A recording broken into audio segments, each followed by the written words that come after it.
How could a nation that had just lost a war shackled by debt and poverty transform itself within just 2 decades into a war machine that made all of Europe tremble? This is not only the story of Germany, but also a warning of how a desperate economy can be reborn through deception, through fear, and through humanity's most dangerous dream. On a brittle November morning, Munich sounds like routine tram bells clink, a baker's peal knocks, crusts from a dark oven, a newsboy yelps headlines in a voice warmed by breath alone. But nothing is ordinary here. Down the avenue, boots are multiplying, thousands of them, an army of brown cloth and tight formation that doesn't ask permission from the weather or the streets. They do not hurry, they occupy. The city, still dressed in the old world's cobblestones and gabled roofs, feels newly made of glass, everyone moving with the careful quiet of people who know how quickly glass can shatter. Germany has lost the war and found no peace. Veterans with the faces of men 10 years older stand along doorways, shoulders pulled in as if to make room for the uniforms that replace them. The Great War is over only by treaty. In kitchens and shops, it lingers an ache without a visible wound. The air holds that charged stillness you know from a room where someone has just spoken too loudly. No one's sure what happens next, only that something must. In windows, price tags tilt and sway, the inked numbers swollen beyond sense.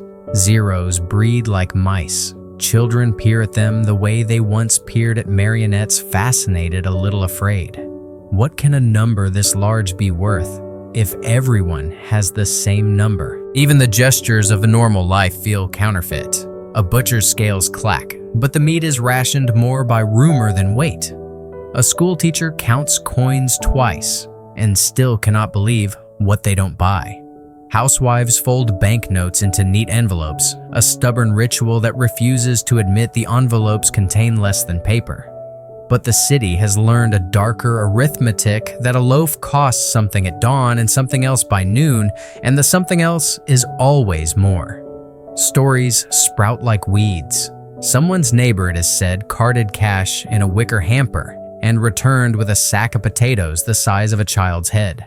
Someone's uncle, they say, fed his stove with paper that once could have bought the stove itself.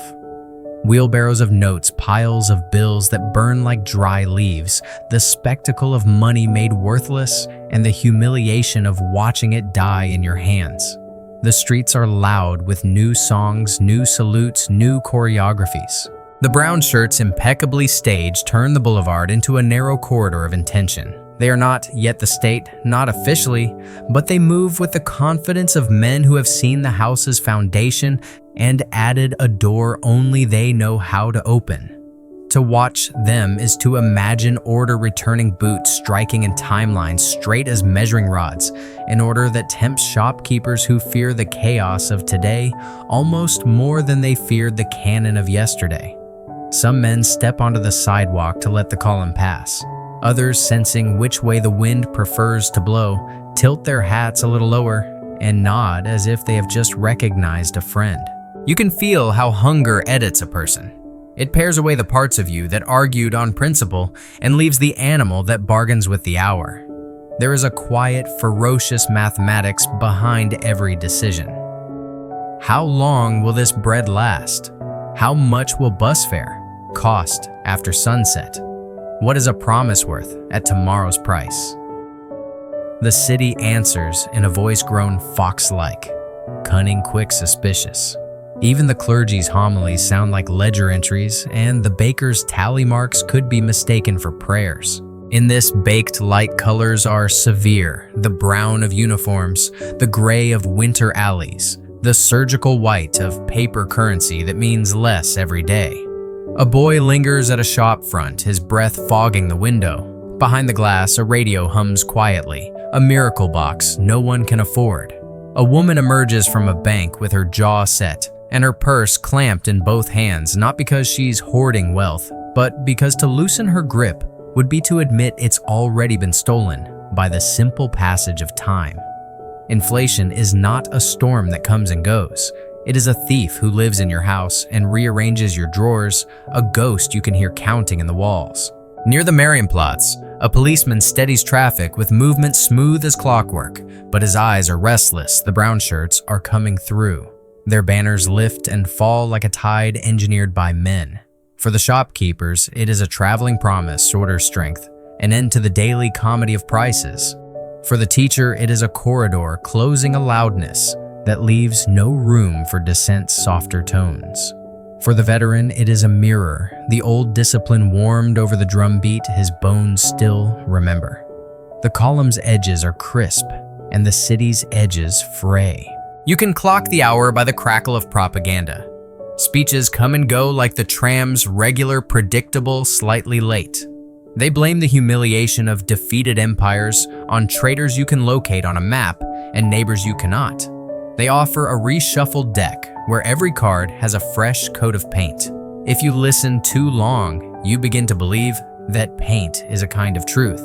The crowd does not cheer, yet not fully, but it does not step away either. In times like this, neutrality is a place with very thin floors. Inside a cafe, thick smoke, the clatter of glazed cups, a conversation hovers. The waiter's hands are chapped from washing in cold water. Soap is dear heating dearer. Two men argue softly over a newspaper, their fingers inked tapping headlines about reparations, about occupation, about the new government that must somehow make arithmetic behave. Outside, an old woman pins a price on a skirt she sewed from a curtain. She keeps a pencil behind her ear because prices change the way the weather changes, fast and without apology. She has learned to write large as if that might make the numbers harder to erase. In scenes like these, rumor stands in for news. Someone whispers that the mark will be stabilized soon, that clever men with gold standard schemes will hammer the currency straight again. Someone else says stabilization is a fairy tale. The rich tell the poor to keep them docile. Meanwhile, life must go on. Shoes must be resoled with cardboard, coat linings turned and turned again, a wedding ring traded not for luxury but for onions. Every choice is a wager against the future, and the future's quiet habit of moving the goalposts. The march passes a schoolyard, and for a moment the chants falter. Children at play have the authority of the natural. Then the rhythm recovers, brisk, precise, refastened by a barked command. The children resume to a game about kings and borders. None of them really understands leaping from chalk square to chalk square. A teacher calls them in. Arithmetic awaits. On the blackboard, numbers align, neatly obedient. Outside the city's numbers disobey, reorganizing themselves by the hour. The lesson, though no one writes it, is already sinking in. When prices become a rumor, truth becomes negotiable. And when truth is negotiable, the man with the loudest voice and the most organized friends will decide what it buys. In a cold slant of light, a veteran adjusts the knot of his scarf and studies the column's tail vanishing into the next block. The boots have left a silence behind them like a room after a quarrel. Somewhere a child laughs, somewhere a door bolts, somewhere a hand writes a new price. Munich exhales, but shallowly. The day pretends to continue. Everybody pretends. And yet beneath the pretense, you can feel the city's center of gravity shifting toward the men who promise to make the numbers stop moving, no matter the cost of the nails they'll use to pin them down. Later, people will say it was inevitable. They will talk like prophets, retrofitted with calendars.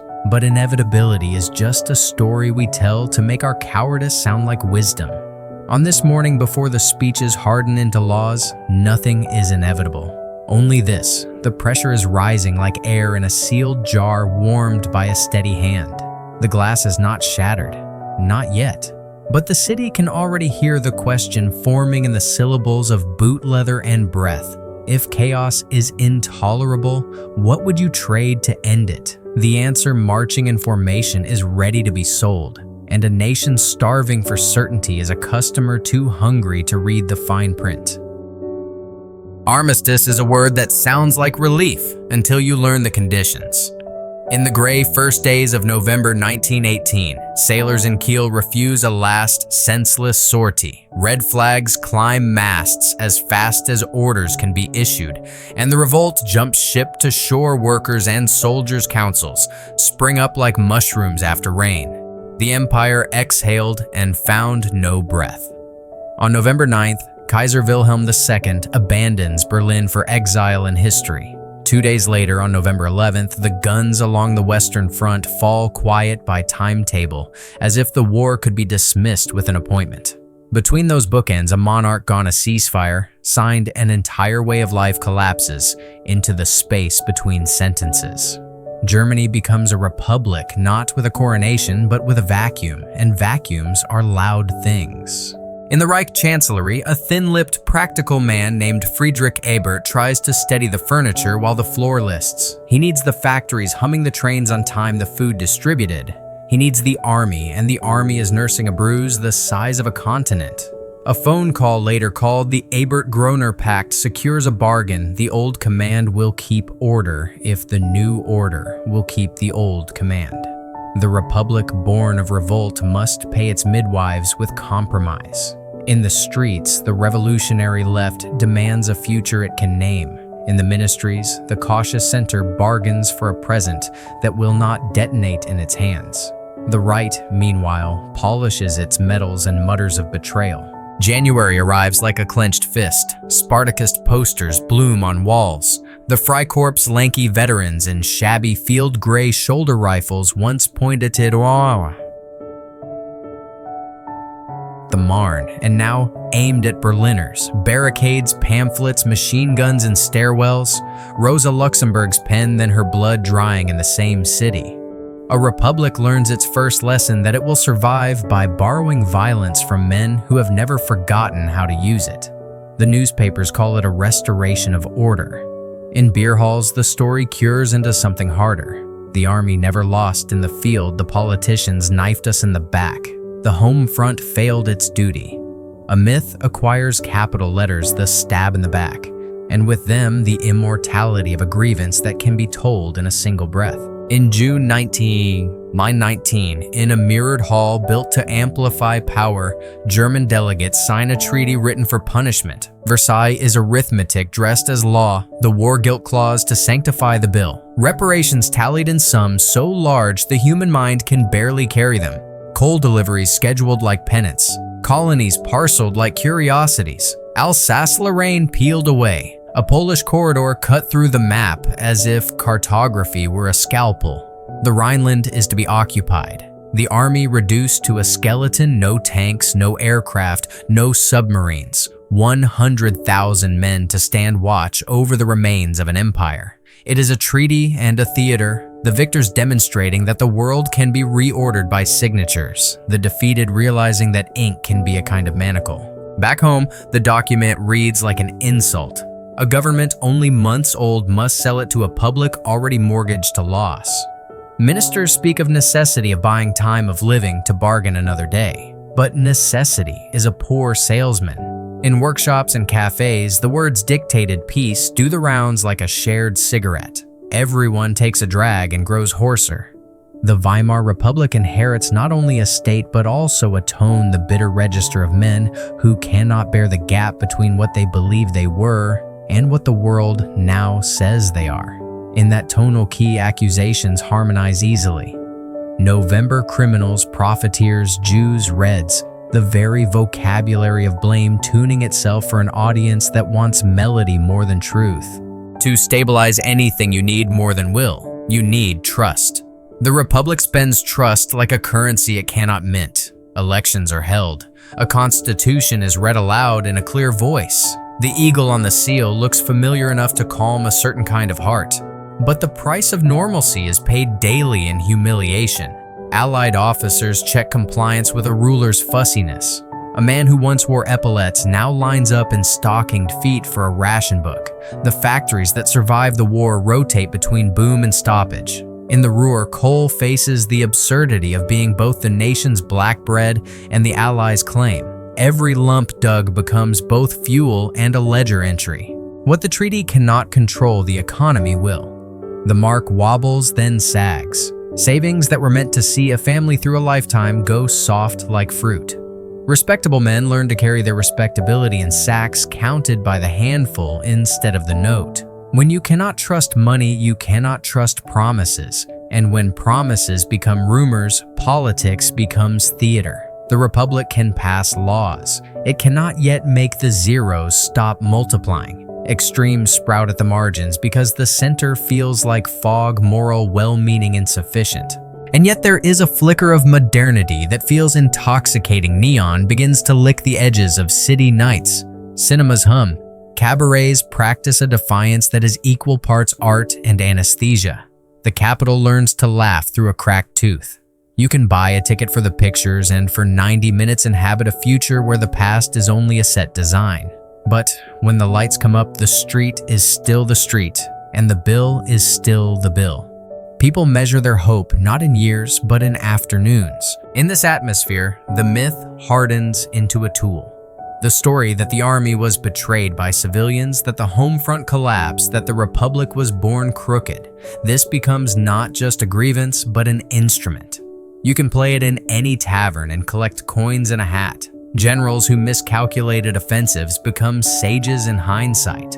Politicians who chose survival over martyrdom become villains by anecdote.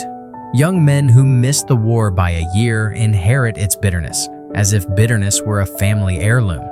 A movement that will later call itself National Socialist learns to speak this language fluently and to make it sing. Between chambers of parliament and chambers of echoes, Weimar tries again and again to do the mundane sacred work of governance, currency, stabilization plans, coalition cabinets assembled like precarious bridges, paper programs folded into paper airplanes that never quite take flight.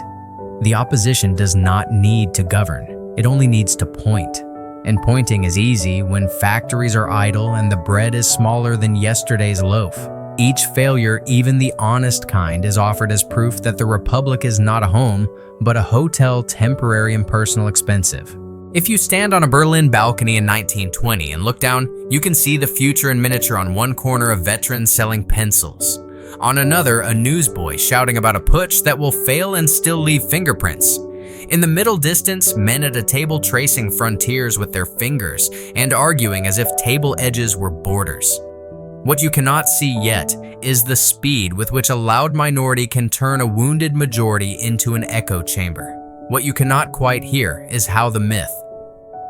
This neat explanation for a complex collapse will shorten thought like an amputation and teach a nation to run on one leg toward a promise that cannot carry its weight. By the time the delegates at Versailles have gone home and filed their pens, the Republic's problems are no longer abstract nouns. They are sacks of coal, undelivered mortgages, unpayable, prosthetic limbs that chafe a ledger, full of numbers that won't sit still, a curriculum of shame, taught every day in small humiliations. In that curriculum, the final exam will not be written. It will be marched. But for now, in these early trembling years, the question is simpler and crueler. Can a government born exhausted keep faith with a people who feel defrauded by reality itself? A city clerk straightens a poster announcing new elections and smooths the paste with the back of his hand. Across the street, a man in a worn greatcoat mutters that votes are useless against victors who count in bayonets. Down the block, a girl in a flapper's dress laughs too loudly at a joke that isn't funny. Somewhere, a colonel writes his memoirs as if truth were a baton to be handed cleanly to the next runner. The Weimar Republic exists ink on papermen in offices, laws passed and stamped, and yet it also exists as a rumor that it cannot outrun. And rumors, as any banker or baker can tell you, can bankrupt you faster than numbers. The armistice turned the volume down on the guns. It turned the volume up on everything else. In that raised volume, the shouting of myths, the whispering of markets, the sighing of the defeated, the stage is set for the next act, money set on fire, and with it whatever patience remained. The Republic has a name and a seal. What it does not yet have is time. And time for a nation standing on a ledger line is the most expensive commodity in Europe. The crisis does not announce itself with a trumpet. It begins with freight cars that do not move. In January 1923, French and Belgian troops step into the Ruhr, the black lung of Germany's industry, and take possession of coal steel and the leverage that lives in switchyards and hoists. Helmets glint among slag heaps, rifles lean against timber props, notices appear in neat foreign script on German doors. Berlin answers with a command that sounds brave and bleeds money passive resistance. Do not work for the occupier. Do not load their wagons. Do not turn their wheels. A political sentence is placed over an economic body and the body starts to shiver. Miners stay home. Foremen stare at silent conveyors. Station masters watch semaphore arms locked in the same position all day long. Trains those iron verbs of the modern world become nouns again, objects not actions. The government, unwilling to admit that obedience can be expensive, pays the idled workers to remain idle and pays the still working elsewhere to strike their tools from the occupier's use. Salaries are printed to support an act of national pride, a romantic wager made with a currency already on a bad run. What is a treasury to do when it has no coal to sell and no patience to buy? It does what panicked institutions do. When the math is cruel, it prints. At first, the printing looks like mercy. Wages arrive, pensions arrive, municipalities keep lights on as best they can, and bakeries keep ovens warm as long as flour can be found. A sheet of paper can feel like a hand on the shoulder, a promise that the nation sees you and will not let you drown. Then the sheets multiply. Banknotes that once wore sober portraits now parade in carnival colors. New denominations arrive like rumors, 50,000, 100,000, a million, and people learn a fresh etiquette. Don't laugh at money in public. You can laugh at many things in a humiliating year, but not at the paper that buys your bread because everyone else is holding the same joke. In company ledgers and school notebooks, arithmetic mutates. The loaf costs more at noon than it did at dawn. By evening, the same coins won't buy its shadow. Shopkeepers become sprinters, racing to chalk new prices before the bell stops ringing. Housewives become logisticians, calculating whether standing in one queue is wiser than sprinting to another. Employers divide wages into morning and afternoon payments because a 30-minute lunch break can devour a week's worth of value. Workers leave the factory, whistle and run not out of joy but out of fear that their pay will evaporate while their shoes still scuff the doorway. The stories you've heard are true enough to hurt a man hauling banknotes in a wheelbarrow and returning with turnips. A woman burning paper money because it is cheaper than coal. Children using stamps of colossal value as playthings because a postage mark worth $1 million is worth nothing in a shop. But beyond the theater of absurd numbers, there is the quiet arithmetic of ruin. Savings, those little forts of prudence built up over gray decades, melt.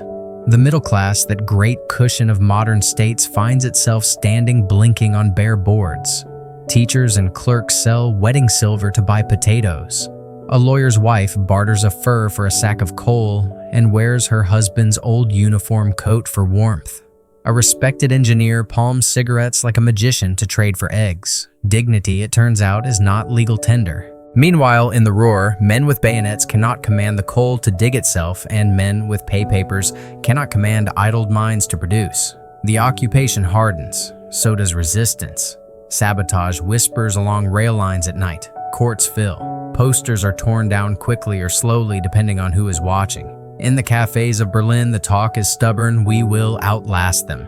In the kitchens of Dortmund, the talk is smaller and harder dinner. A nation learns two vocabularies at once, one for pride, one for survival, and speaks both without noticing the accent of desperation growing in each.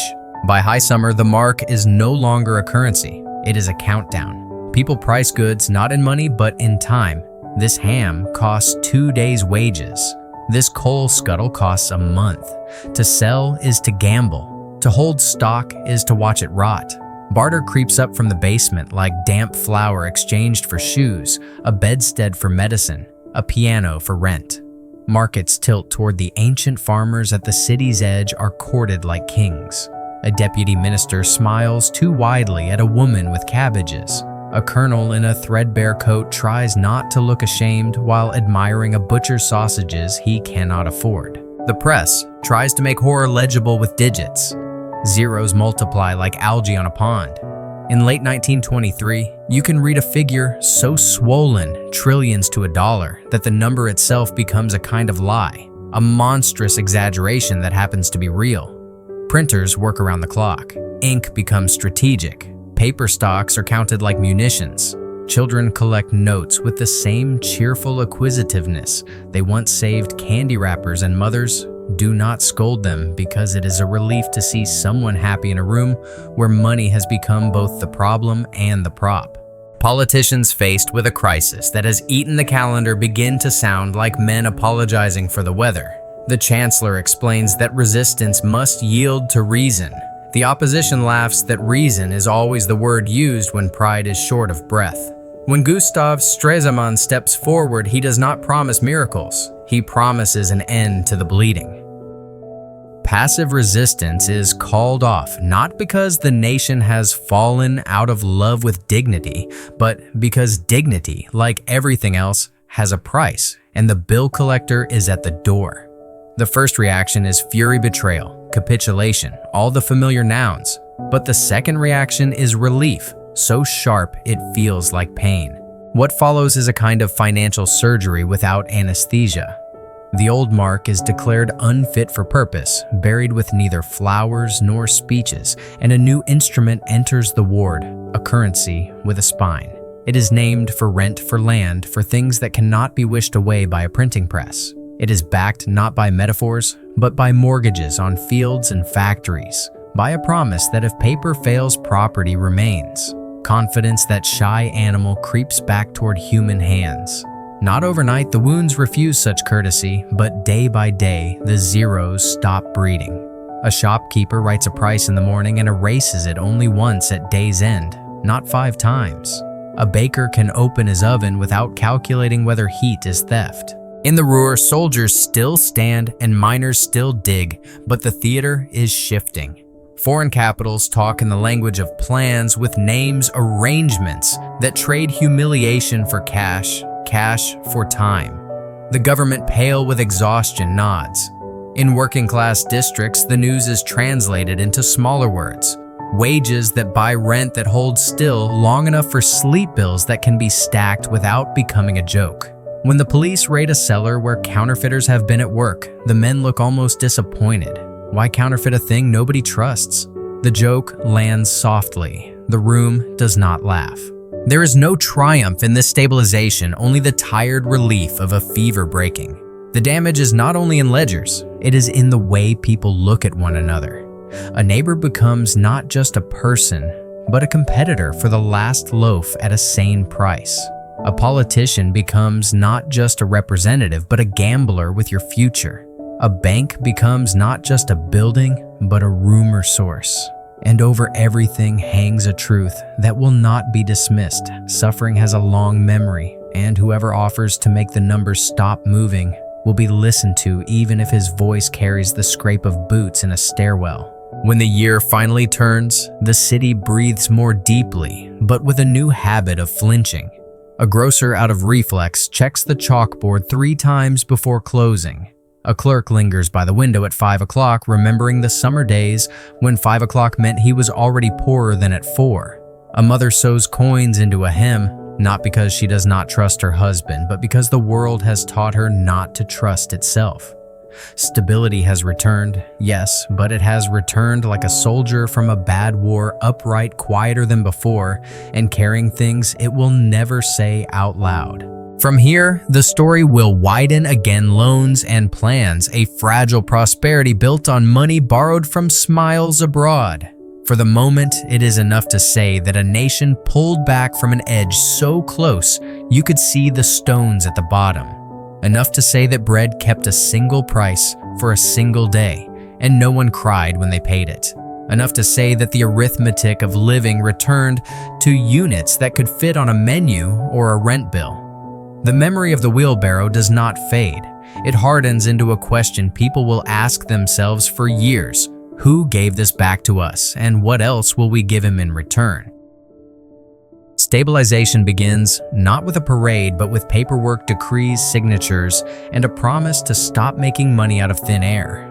In November 1923, the government introduces a new currency like a splint for a broken limb, the Rentenmark, issued in strictly limited quantities and backed not by wishful thinking but by mortgages on Germany's industrial and agricultural assets. The idea is simple and audacious if the paper fails the land and factories stand behind it. Confidence that skittish animal inches back toward the shop counter. Prices that used to gallop now walk. A baker can write a number in the morning and expect it to survive until dusk. The hyperinflation that turned savings into ash finally hits a wall, and in the calm after the storm, people taste something they had almost forgotten: predictability. Names matter in these rescues. Gustav Stresemann and Hjalmar Schacht become the faces of steadiness. Stresemann, the statesman who chooses reason over romance, and Schacht, the technician who understands that money, like a bridge, needs weight-bearing pillars you can touch. The new currency holds, and with it the possibility of a normal day. In 1924, the Rentenmark gives way administratively to the Reichsmark, a return to a gold-backed discipline that, paired with a broader settlement on reparations, promises to keep the printing presses from devouring the future. But a domestic splint is not enough. The country needs blood transfusions from abroad. Enter the Dawes Plan, August 1924, not a forgiveness so much as a restructuring. Reparations payments smoothed and staged. The Reichsbank reorganized, and crucially, an initial foreign loan of 800 million marks to restart industry and confidence. The plan is a bet that if you give Germany time and credit, it will pay its bills and stop threatening the neighborhood. Money, mostly American and often short-term, flows in. It hums through turbine halls and along the rails into new equipment and modern methods. For a nation that has been living day to day, the ability to plan 6 months ahead feels like a luxury bordering on decadence. You can see the change in the small things first. A clerk replaces the cardboard in his soles with leather. A cafe installs a new radio. Its glass eye glows like a planet promising news instead of rumors. Cinemas fill. Laughter returns to Berlin's cabarets, not as anesthesia this time, but as proof that the present can be more than a waiting room. Factories re-equip. Order books thicken. Unemployment slides by 1927 to roughly 1 million, and men who knew the taste of standing in line rediscover the ache of honest fatigue. The Weimar Republic's pulse steadies. Its face flushes with a health that had seemed permanently lost. Stresemann, still at the helm of foreign policy, understands that prosperity needs neighbors who aren't waiting to pounce. The diplomacy of the Locarno Pact, 1925, begins to turn razor-wire borders into signatures, at least in the West. Germany accepts the post-war frontiers with France and Belgium, and in return begins the slow walk out of isolation. In 1926, a new image appears in newspapers: Germany joining the League of Nations, seated again at the table where rules are written. The gesture is more than symbolic. It tells bankers in New York and London that lending to Germany is not madness, but modernity. Numbers those old enemies now come back as allies. Industrial production rises above pre-war levels in parts of the economy. Public works, repair streets, waterworks, tram lines. 100 municipal projects humble on their own sewage upgrades. School roofs, hospital wards aggregate into something you can feel in your bones, life getting less precarious. The state meets its reparations installments on time, not because anyone has fallen in love with Versailles, but because punctuality buys credibility, and credibility buys cheaper credit. The Republic learns to swap resentment for receipts. Yet under the well-laid tablecloth, there is a wobble in the leg. Much of the capital sluicing into Germany is short-term callable if the wind changes in Manhattan. The prosperity of 1925-1928 is real wages, rise production booms, but it is a bridge held up by scaffolding borrowed from abroad. It will hold as long as no one shakes it, It will shudder if markets sneeze an ocean away. For now, though, few want to look too closely at the scaffolding. The memory of wheelbarrows is still close enough to touch, and when you've survived that, you learn to accept a gift without interrogating the wrapping paper. In a tenement stairwell, a seamstress counts her week's pay and discovers with a private gasp that it stretches to butter and a cinema ticket. In a chemistry lab, a young engineer calibrates a new process and writes to his mother that the future has finally resumed. On a tram, a veteran stares out the window at scaffolds and cranes and tries to believe that the city is more than a stage set that will be struck at intermission. People begin to save again, small sums in little envelopes, and this time the envelopes feel heavier than paper. They feel like permission to hope. The newspapers christen the moment the golden years. The phrase is a little smug and a little fragile, like a polished glass on a table that still wobbles. But there is truth in it. Tenants' leagues argue over rent caps instead of whether any currency exists to pay rent. Unions negotiate hours and safety, not whether wages will dissolve between lunch and quitting time. Municipal orchestras commission new works. Bauhaus designers sketch chairs that look like tomorrow. A child presses her nose against a shop window and wants a toy she might actually receive on her birthday. Stability, once a rumor, has become a habit. Still, choices made in hunger leave marks that do not fade with full stomachs. Many Germans accept stabilization as a kind of armistice with reality, but do not forgive the reality that required surrender. The stab-in-the-back myth and the humiliation narrative do not disappear. They fall quiet, waiting for the next microphone. And brown shirt marches do not vanish. They keep time at the margins, recruiting in the cracks where prosperity does not reach or seems unfairly distributed. Statistics say things are better. Memory whispers that statistics can lie. The republic governs. The grievance industry incubates. On payday Fridays, department store windows glow like invitations. A saleswoman sets out gramophones with a reverence usually kept for altars. A foreman buys his daughter a dress without calculating how many meals it costs. In town halls, mayors rehearse a new civic diction that does not crack on the word budget. It is tempting in such scenes to believe that history has turned a corner for good. Tempting to forget that much of this calm rides on credit lines that cross the Atlantic like taut violin strings. No one hears the first faint scrape of the bow yet. For the moment, the music is bright enough to drown it out. And that is the paradox of these mid-1920s years. They are both earned and borrowed, both solid and provisional. The Rentenmark's spine, the Reichsbank's discipline, the Dawes Plan's cash and choreography, Locarno's handshakes together. They assemble a life that looks, feels, and spends like peace. In the evening, a family switches off the wireless and goes to bed with the ordinary confidence that tomorrow's prices will resemble today's. It is not everything, but for a country that has stared into the abyss of arithmetic, it is enough to believe in the continuity of small things. For now, that belief holds. For now, smiles in shop doorways feel earned. For now, coal heaps dwindle at a rate you can plan for, not at the speed of panic. The Republic, poorer in illusions and richer in routines, steps into the latter half of the decade with a steady gait. What it does not know, what no one can know yet, is how intimately its prosperity is married to markets far away, and how quickly a cough in a Wall Street office can turn a home in Essen cold. That is another chapter. For this one, let the city sleep through the night without waking to rewrite the chalkboard. Let the coins stay in the hem. Let the numbers blessedly stay still. Prosperity built on other people's clocks keeps perfect time until theirs stop. In October 1929, the New York exchanges cough, then choke. Tickers unspool panic. Across the Atlantic, German prosperity, much of it balanced on short-term American loans, loses its pulse. Bankers recall credits, firms miss rollovers, order books thin like ice in a warm rain. The bridge of the golden years had always been scaffolded from abroad. Now the scaffolding is kicked away. By early 1930, factories shorten shifts, then weeks, then hope.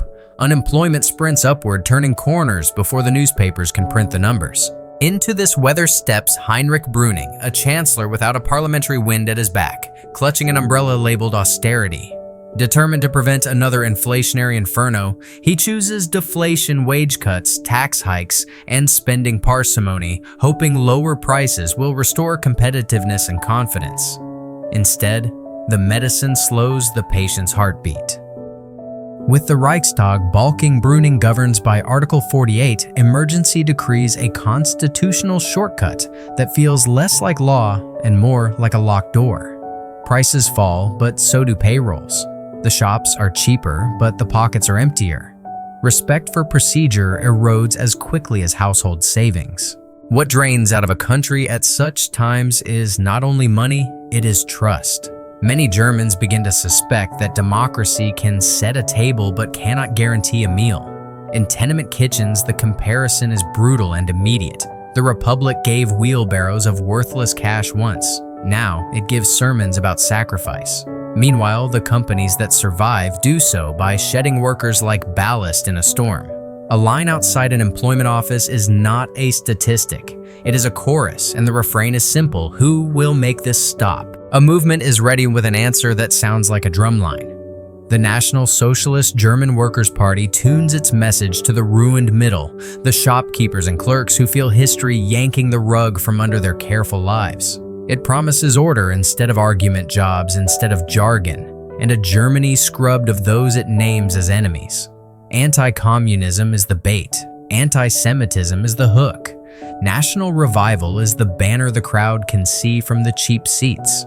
The party's uniforms march with metronomic precision. Its speeches convert grievance into chorus. Its ballots begin to look like batons. Elections become weather vanes that spin too fast to read. In July 1932, the Nazis surge and become the largest party, proof that anger scales faster than policy. But in November 1932, they lose roughly 2 million votes, their share falling from about 37% to near 32%, sudden proof, too, that even a juggernaut can skid on black ice. The Reichstag is a mosaic that refuses to resolve into a picture. The communists grow as well, and the room for compromise shrinks to a crack. Gridlock hardens into ritual. Those who still believe in parliamentary arithmetic look tired, those who don't loud. Over this deadlock preside men in frock coats and field gray, Franz von Papen, court slick and calculating. Kurt von Schleicher, soldier politician and last-ditch engineer. They juggle cabinets like glass lanterns, bargaining in corridors, while the street demands heat, not light. Each tries to use the Nazi mass as a lever to pry the system into working. Each assumes in his way that the lever will not pry back. Outside, a soup line lengthens around a church. Inside, a memorandum whispers that perhaps the loud men could be managed, if given a little power and a lot of supervision. History impatient taps its watch. In a Berlin flat, a seamstress counts coins and decides to skip dinner. On a factory floor in Essen, a foreman pockets his last pay and pretends not to mind the silence of the machines. A teacher turns the classroom map to Europe and wonders how to explain to 12-year-olds that the future is late. On the radio, a voice speaks of national unity as if naming a sick child couldn't make it well. Who will make the numbers stop moving? The country asks again. A chorus answers from the square boots, finding the beat. The promise is simple. We will. The stage is set: a fragile democracy, dull with fatigue, an economy shivering under deflation and drought of credit, an electorate pulled like iron filings toward the nearest magnet. In salons and ministries, respectable men convince themselves that magnets can be arranged, that iron can be taught to behave. Outside, the filings have already begun to race. The next act arrives not with a landslide, but with a signature, and with it the confidence of men who mistake a leash for a line they can tug. They thought they were hiring a headline and got the whole newspaper. Men in frock coats who trusted back channels more than ballots decided the loudest force in Germany could be tamed with etiquette and portfolios. In late January 1933, after months of cabinet juggling, horse trading, and private assurances, the door to the chancellery opened for a man many of them still called the corporal. They told themselves the mathematics favored them conservatives in the key ministries the Nazis hemmed in the president's signature as a leash. On January 30th, the rumor became a fact. Adolf Hitler took the oath as chancellor under the eye of President Paul von Hindenburg. Torchlight parades ribboned the night. The Republic's legal machinery had appointed its own executioner and congratulated itself on its cleverness. He moved quickly, as demagogues do when polite men are still clearing their throats. A new election was demanded to turn momentum into arithmetic. Posters, rallies, parades, pageantry tuned to the frequency of grievance filled the streets. Then, like a match struck in a gas-rich room, flames clawed the dome of the Reichstag on the night of February 27th. By the next morning, the fire had a legal name: emergency. The decree for the protection of people and state, the Reichstag fire decree, suspended freedoms of speech, press, assembly, privacy of post and telephone. With a single signature, the state's immune system was switched off. Arrests followed as predictably as smoke follows flame. Opponents found themselves classified as dangers to be neutralized, not citizens to be persuaded. Berlin staged a ritual to soothe the old guard, a pageant of continuity at Potsdam, where Prussian ghosts were invited to bless the new order. The symbolism was careful, the field gray of tradition shaking hands with the black-shirted future, the old marshal's cane beside the new chancellor's stare. 2 days later in the Kroll Opera House, Parliament, displaced by fire, and now ringed by intimidation, the enabling act came to a vote. Its language sounded medicinal to remedy the distress, its effect surgical. For 4 years, the cabinet could legislate without the Reichstag or the president. The Social Democrats stood and said no. Most others, harried and persuaded in unequal measure, said yes. Constitutionality was not abolished, it was emptied and left standing like a facade. Power now flowed like water downhill and unstoppable into the cups held out by those willing to be aligned. The process earned an unmusical word, Gleichschaltung, coordination, but the choreography was precise. State parliaments brought to heel. Civil services purged. Provincial fiefdoms replaced by Reich governors loyal to Berlin. Professional associations leaned until their spines learned to bend. Newspapers discovered that the line between editorial and edict can be very thin when your presses depend on permissions. Universities learned new definitions of merit. Judges weighed cases with ears itching for the latest decree. What had been color became monochrome, not by accident but by design. Outdoors, the spectacle continued. Flag songs, carefully staged unity. Indoors, the arithmetic changed. Opposition parties were pushed to the brink of illegality, and then over it, headquarters raided papers, seized leaders, arrested or exiled. By mid-July 1933, the law against the formation of new parties declared the reality that street corners already understood there would be only one party, and it would be the state's shadow and its son. On paper, the Weimar multi-party mosaic still decorated a few documents. In life, the tiles had been ground down to a single hue. What changed most quickly to those living, it was the texture of ordinary days. A union hall suddenly found a lock on its door and a new sign above it. A newspaper editor trimmed a paragraph at midnight because the phone had rung at 11. A pastor rewrote a sermon to fit a newly narrowed pulpit. Fear was not always loud. Often it was administrative licenses, delayed inspections, scheduled, a cousin visited by men who did not introduce themselves.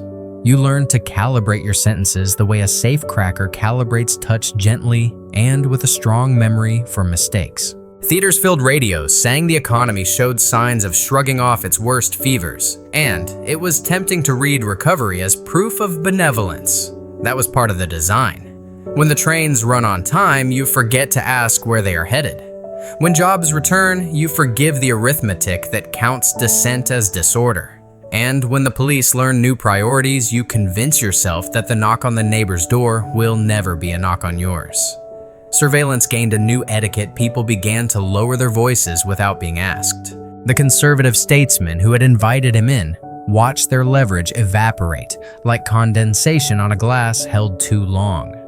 The cabinet table, once a place for bargaining, became a dais for announcements. Newspapers printed photos of handshakes. Behind the shutters, the balance had already tilted. Those who still imagined they could steer events from salons and back rooms found themselves seated in passenger cars on a train that had replaced its conductor mid-journey. It is important to say plainly that none of this felt inevitable in the moment. Many citizens experienced it as a sequence of reasonable responses to unreasonable times, a strict law here, a security measure there, a sensible tidying up of a political system that had seemed incapable of tying its own shoes. But a republic dies the way a man freezes, not all at once and not always shouting. First the fingers go numb, then the voice becomes calm. Then the distance between what is permissible and what is permitted shrinks to a rumor, and the rumor learns to march. By year's end, the Weimar Republic still possessed many of its nouns, constitution, parliament, courts, but their verbs now belonged to someone else. Emergency had become routine, theater had become policy, and a nation that had once argued about prices was beginning to speak in a grammar of power.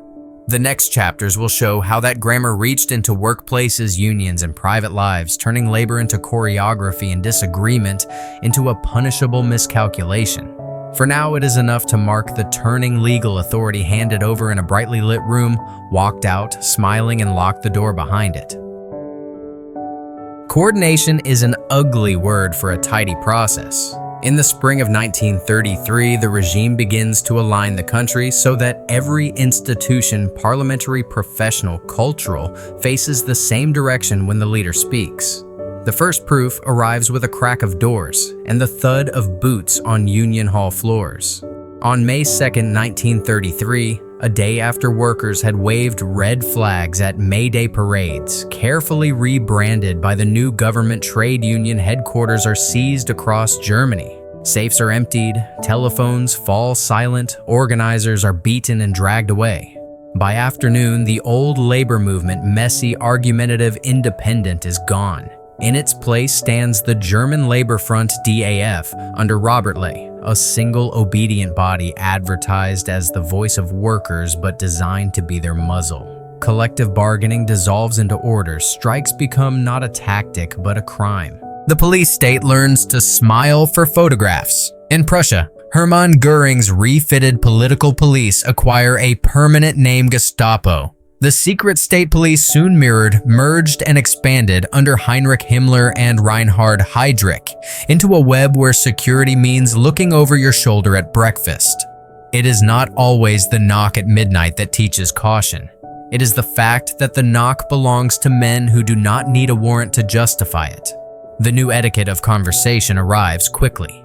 Voices, lower jokes, trimmed a glance at the door before the second sentence.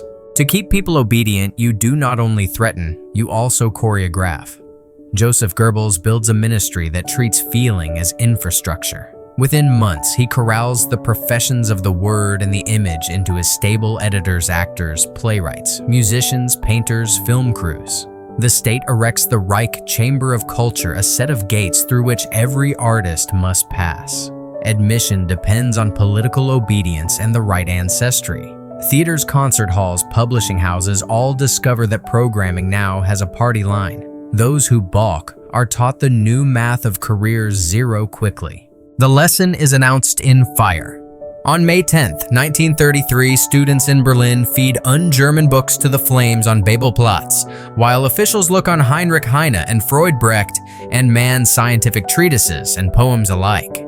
Smaller bonfires bloom in other cities as if lighting a perimeter. The spectacle is both purge and advertisement, a public vow that the room of ideas will be made smaller, warmer, easier to police.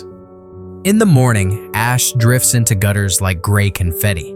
Librarians learn to mislay catalog cards. Readers practice the art of the second-hand book with covers peeled off. Paperwork follows the bonfires. On April 7, 1933, the law for the restoration of the professional civil service expels Jews and political opponents from government jobs. The state that will later demand loyalty first rearranges who is allowed to serve it. In October 1933, the editor's law Schriftleiter Gesetz finishes the sentence to write for the public is now to be racially certified and politically safe. News will henceforth be a narrow corridor with a uniform at the end of it. The press still prints, but the verbs change in form becomes amplify. Question becomes relay. Goebbels' ministry learns another lesson from theater audiences prefer to be entertained while they are being instructed. The DF launches Kraft, durch Freude, strength through joy, a leisure empire of package holidays, mass concerts, hiking clubs, cheap tickets, seaside hostels. The point is not only diversion, it is choreography after hours, a reminder that even your weekends belong to the nation. Posters show smiling families aboard liners and trains the horizon tamed by timetables and flags. A state that occupies your workplace now occupies your laughter, and people exhausted and lonely after years of insecurity line up to be included. What changes, first in ordinary life, is texture. A union notice board that once advertised a strike fund now advertises a choral practice. A factory floor that used to elect delegates now receives instructions about singing the anthem before the shift whistle. A foreman relieved to have steady orders at last learns that his authority depends on repeating phrases he would once have called slogans. In school, a teacher who once graded essays for argument now grades for alignment, and the young discover that neatness in the margins matters more than curiosity in the middle of the page. The change is not always brutal. Often it is seamless, which is its own kind of terror. A city learns to march. Parades colonize weekends. Flags colonize windowsills. The calendar thickens with anniversaries that did not exist last year. Photographs become a democracy of posing. Everyone can be seen applauding. When the camera faces the crowd learns how to face the camera. The choreography does not only impress strangers, it convinces neighbors. Look, people say to themselves, we agree. Agreement wrapped in brass bands and bunting begins to feel like belonging. Belonging begins to feel like safety. And safety, after the Hunger Years, is a good so precious that people will pay for it without reading the bill. The Gleichschaltung of civic life advances by the logic of the domino and the file cabinet. State governments bow. Parties that might have competed voluntarily dissolve. Civic associations discover that coordination means swapping their leaders for appointees who arrive with stamped papers and fixed smiles. Church pulpits grow narrower. University lecture halls lose accents and gain echoes. Where once a committee would have argued for an afternoon, a directive now arrives, and the afternoon is free. People go home early and learn to speak more softly at the dinner table. The silence is marketed as harmony. Bach qua tuan thu Holocaust. Surveillance does not need to be everywhere to feel like it is. A clerk at the post office reads envelopes more carefully than before. A neighbor asks too many questions about your brother.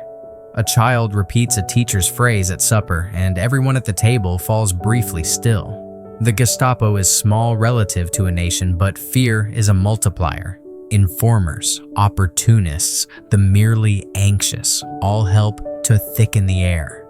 The safest sentence becomes the shortest, the safest opinion the most obvious. The line between caution and complicity blurs like breath on glass. Yet none of this would work if it were only lash and lock.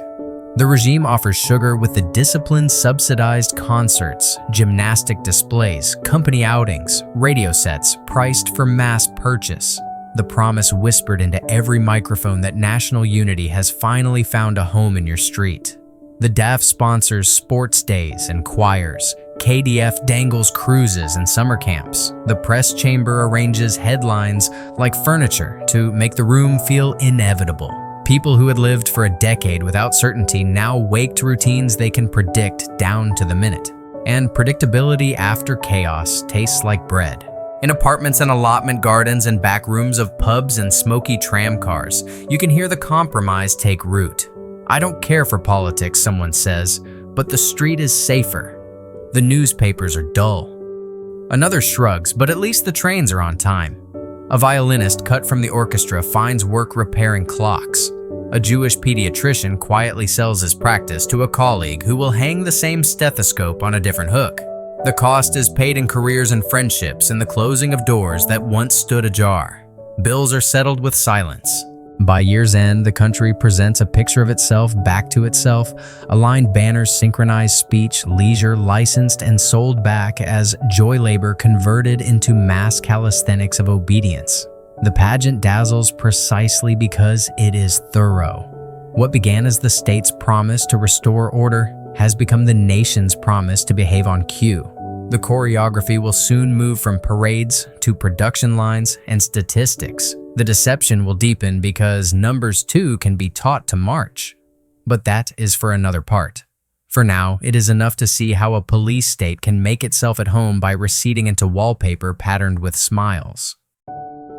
The regime announces a cure for unemployment with the confidence of a salesman who has rehearsed his pitch in the mirror. Posters bloom with numbers that slope downward like happy lines on a graph. New jobs, new projects, new dawn. But the arithmetic behind the promise is less a miracle than a rearrangement of furniture. You make space by moving chairs into the hall and then congratulate yourself on the floor you've cleared. The first chair to go is women's paid work. In June 1933, the state unveils marriage loans, money for newlyweds, written down by a quarter with each child on the condition at first that the wife leaves her job. A domestic policy is sold as generosity, but its effect is statistical erasure. The pool of job seekers is made smaller by policy, not by prosperity. Families line up because the loans feel like weatherproofing after a decade of drafts, and the program is padded with medals and rhetoric about mothers as the nation's heart. On paper, employment improves. In kitchens, the work merely changes rooms. The next adjustment is definitional. Employed becomes a word with elastic edges. Men in short-term schemes swinging picks on road gangs, raking verges for a camera, clearing brush for a poster, are tallied as fully placed. Hours that would formerly have been called odd jobs harden into full numbers. As early increases in employment are hailed from the rostrum, a quieter footnote explains that many of those counted had not left idleness. So much has been renamed into usefulness. When public works or make work resembles the relief labor known elsewhere, the columns still call it a return to work. You can massage a figure without touching a person, change the category, and the human being moves in the ledger without moving at all. The state is not content to watch the books from afar. It rearranges who may open them. In April 1933, the law for the restoration of the professional civil service purges non-Aryans and political opponents from government posts, the first broad stroke in repainting the professions. Courtrooms lose Jewish judges. Schools lose Jewish teachers. Ministries and municipal offices learn a new filing system in which a name can be mislaid permanently. The policy is sold as restoration the way a thief might describe a burglary as tidying. What begins in public service spreads into the wider economy as Aryanization, the coerced transfer of Jewish businesses and property to racially suitable hands, moves from rumor to routine, at first voluntary under pressure, then openly forced after 1938.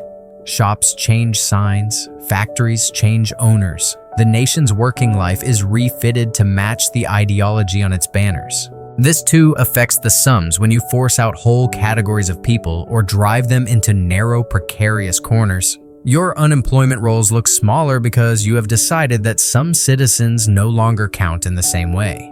Meanwhile, coercion acquires a time card. The voluntary labor services of the early years are increasingly compulsory, funneling the jobless into spade and shovel programs, where the virtue is not the wage, but the photograph. By mid-decade, as rearmament swells, conscription will do its own arithmetic, sweeping hundreds of thousands off the lists and into uniform. A state that defines service as employment and compulsion as duty can present a ledger cleaner than the streets it governs.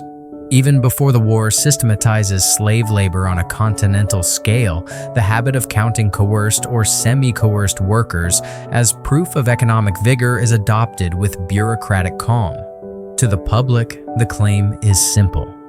We have put people to work, and in a sense, it is true. To the statistician, the claim conceals a change of categories as consequential as a change of heart.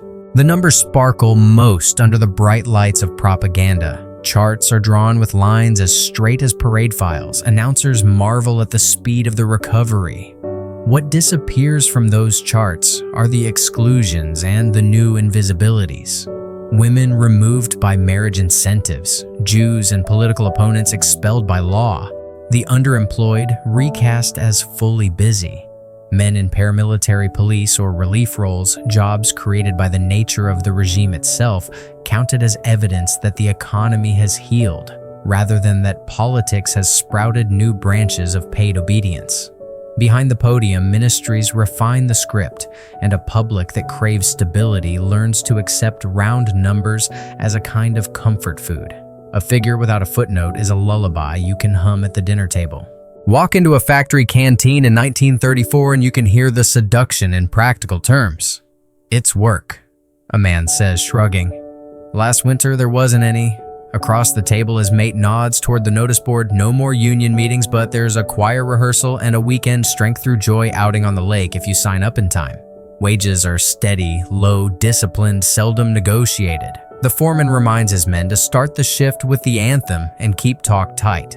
Officially, the company prospers because the nation does. Unofficially, the order books thicken with military contracts hiding under civilian names, and the schedule flexes to accommodate a calendar of drills.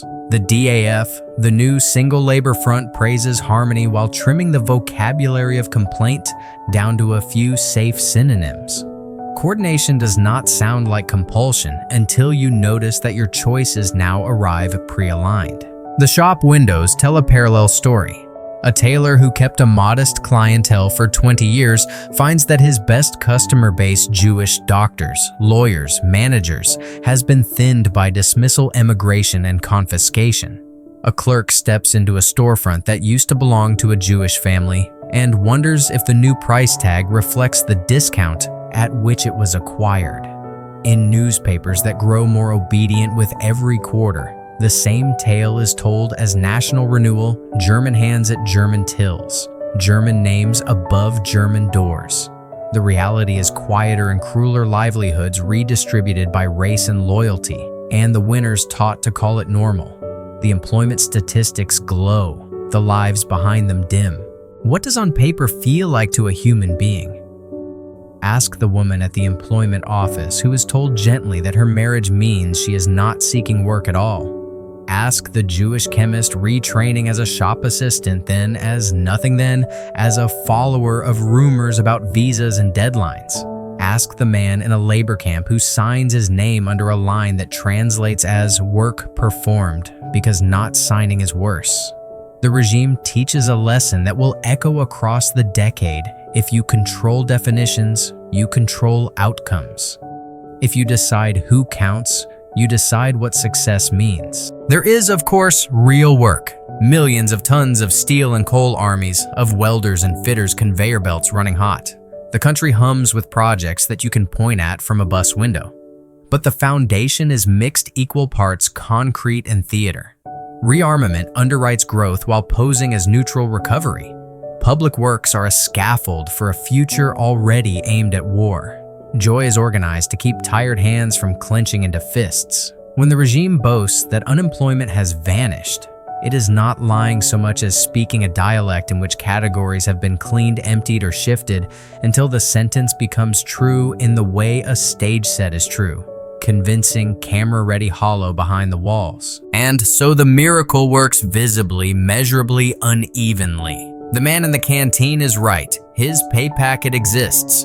The ledger is also right. The totals look better. The cost is paid in the margins and in the missing people in the creative accounting that moves citizens from one column to another and calls that movement prosperity. In a few years, the same logic will swallow foreigners by the million and label their coerced toil as productivity. For now, the trick is domestic and deft. The nation is told to admire the floor space. It is impolite to ask where the chairs went. The shovels gleam because someone thought to oil them for the camera. At dawn, rows of young men stand at attention in a field that still holds night. A whistle lifts, and so do spades. The labor service, first a voluntary program borrowed from Weimar's Freiwilliger Arbeitsdienst FAD, then reforged into the Reichsarbeitsdienst RAD, has learned to dress poverty as purpose. Camps are run on barracks-time beds in perfect seams, boots like commas under cots, a song before the day's first trench. Work ennobles the placard promises. The men wear a spade-and-sheaf emblem and soon enough an expectation 6 months in uniformed labor before soldiering. What began as an emergency fix in 1931 under a different government is now doctrine compulsory for young men after June 26, 1935, a bridge between boyhood and the marching life to come. You can hear the difference between propaganda and morning propaganda sings, morning coughs. The work is real ditches, drainage, forestry, embankments, and it is also theater. The RAD is run with military drill and ideology, a lesson in standing where told and saying what's expected. Pay is low, food rough, the days long. But the poster doesn't show blisters. It shows a line of spades punctuating a horizon, the grammar of obedience written in earth. By decree, participation is not employment in the legal sense. No union protections, no recourse, just a civic duty that conveniently removes hundreds of thousands from the unemployment rolls while teaching them to move as one. If the labor service is the overture, the factories are the drumline. In halls that roar with lathes and riveters, production climbs as if it has been given a whistle too. Contracts with neutral names, agricultural machinery, civil aviation mask a reality of rearmament first, alloys for cannon frames for fighters' gear, teeth destined for tanks. Sheets of steel slide like cards across the table of the nation. The graphs in ministry reports tilt upward, output, hours, tonnage. Unemployment tilts down. Newspapers simpler every month carry photographs of foremen shaking hands with officials in caps. The promise is plain and visible work in exchange for quiet. But out past the workshop doors, the spade camps multiply and their rules grow sharper. The FAD, once a stopgap of the Depression years, was coordinated after 1933 unions dissolved, supervisors replaced the entire apparatus threaded with party oversight and then merged into the RAD, which put a uniform on need. The motto is uplifting. The ledger is strict. Service becomes required for young men. Women will be drawn into variance as war approaches, and the calendar of a generation is nailed to 6 months of community work. The law for the Reich Labor Service. 26 June 1935 turns what looked like a program into a gate you must pass to enter adult life. On a ridge above a drained bog, a boy from Cologne learns to measure a ditch by pace and breath. His hands have changed in 3 weeks, the skin tightening to a worker's map. He sings because the others sing. He shouts because a man with a whistle asks a question that only has one answer. There is pride in finishing a straight run of ditch. There is also the silence of a letter home that does not mention the complaints you cannot file. Letters like laws have learned to omit. The choreography extends far beyond the camp fence. Organization Todd converts labor into monumental projects, roads, embankments, fortifications, drawing on the open labor market at first, then on conscripts via the RAD as the economy tightens. The photographs are handsome concrete viaducts arcing over valleys, clean lines, shining curves. They look like the future. Underneath, the days are measured in shovel loads, and the working conditions vary from rough to dangerous. The wages seldom match the poster's smile. The bargain work for belonging still pulls. It has to. The memory of wheelbarrows of money has not yet faded. A guaranteed bunk and a bowl land like certainties in a decade that had none. There are other camps too. Dachau, the prototype, opened March 22, 1933, and soon duplicated where the day's regimen also begins with lines and ends with exhaustion. But these camps are not about employment. They are about power without review. The state has acquired the right to hold a person without warrant or trial under protective custody. And that phrase, like so many of its cousins, means its opposite. Political enemies, union organizers, outspoken critics, the despised, and the inconvenient all can be made to disappear behind walls where hard labor is punishment and pedagogy at once. The rumor that backtalk can lead to a camp is not an exaggeration. It is a policy's shadow. In the canteen of a munitions plant, men in oil-streaked overalls shrug at the radio's evening bulletin about falling unemployment. Maybe one says the numbers are finally honest. Another points with his chin toward the poster of a spade against the sun. That's one way to count, he says. The regime's arithmetic is indeed precise. Remove women from paid work with marriage loans, and policy recategorize short-term schemes as full employment, conscribe youth into service, and reduce the noisy to silence. The total improves. The story improves with it. The concentration camp system, meanwhile, grows in parallel, first for the regime's declared enemies, then for entire categories of the asocial, and later in 1938 for those the police label work-shy in sweeping arrest campaigns. The border between failing to conform and being punished for it becomes thin as paper. None of this means there is no genuine work. Millions of hours are clocked. Men collapse into bunks satisfied with honest fatigue. Rails and bridges exist that did not exist before. But the logic underneath is martial and ideological. Make labor serve weaponry. Make discipline look like welfare. Make the spade a prelude to the rifle. The RA's 6-month tour is a lesson in command voice and compliance. The factory's new shift pattern is a lesson in how to keep pace with an economy tuned to ordnance. If you complain loudly enough, there is now a place to put you where the only complaint that matters is the weather. Walk the perimeter road of a rad camp at dusk, and you will see the daily paradox: young men singing as they tramp back in formation, the song cheerful, because that is what the song requires. A foreman counting shovels into a shed with the care of a man tallying his sleep. A boy tracing a letter in air before he writes it, editing the dangerous adjectives out of habit. A country that once could not organize bread has learned to organize bodies. It has built a system in which employment is both number and leash, and where the difference between the two no longer matters to the men who boast totals from a podium. In the distance, the factories glow like foundries of dawn, but the heat is not sunrise. It is a furnace stoked by policy that points forward to war. The line that runs from spade to rifle, from shift whistle to siren, from service to conscription, has been drawn with a draftsman's care. When the reports trumpet a miracle, they are not entirely lying. They are telling a truth with the decimals removed. The country is back at work, yes, but the work has been given a single purpose.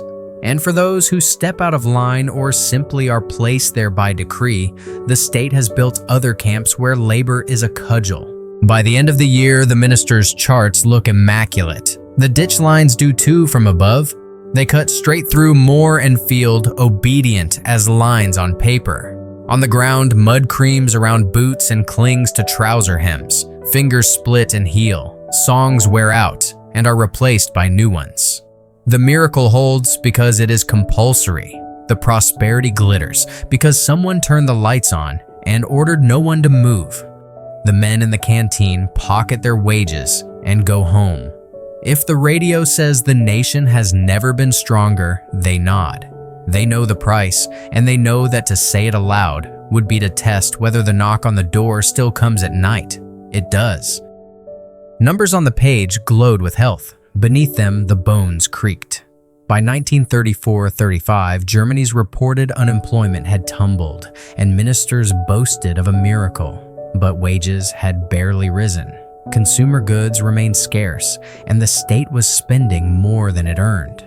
To square the circle, the regime turned to fiscal alchemy, deficit financing hidden in plain sight. The trick was called the MEFO bill. On paper, it was simple.